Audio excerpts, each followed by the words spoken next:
Before dawn on April 9, 1940, Germany launched its invasion of Denmark. Within minutes, German troops crossed the border while aircraft flew overhead, striking military targets and supporting a rapid advance.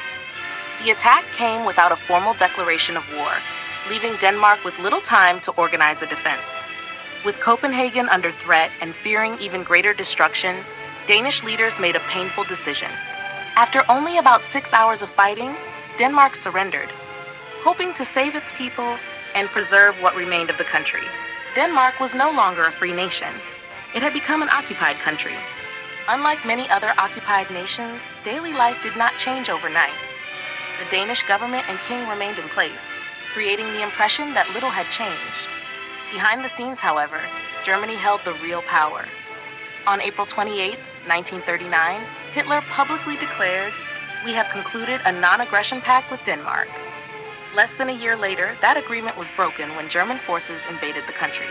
Germany's objective was never Denmark alone. The real objective was Norway. Control of its long coastline would give the German Navy direct access to the North Atlantic.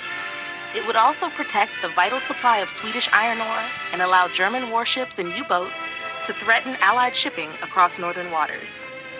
Britain's main naval base at Scapa Flow was far beyond the reach of Germany's own coastline.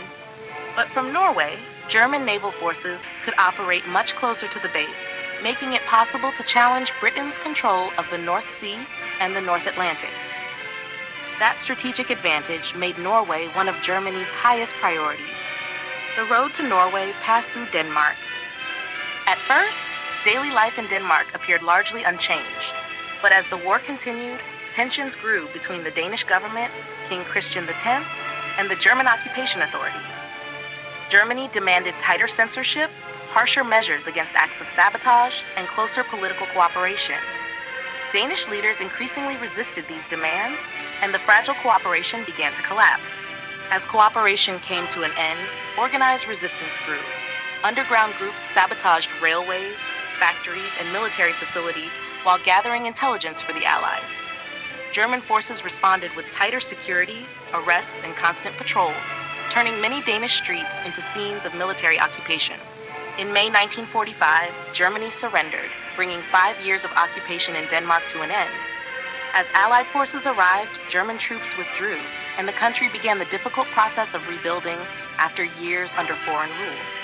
Denmark had suffered loss, destruction, and hardship, but compared with many occupied countries in Europe, its cities and infrastructure remained far less devastated. As Danish flags returned to the streets, the country celebrated its freedom and the end of occupation. But one question remains. Was surrendering after only 6 hours the right decision, or should Denmark have continued to fight?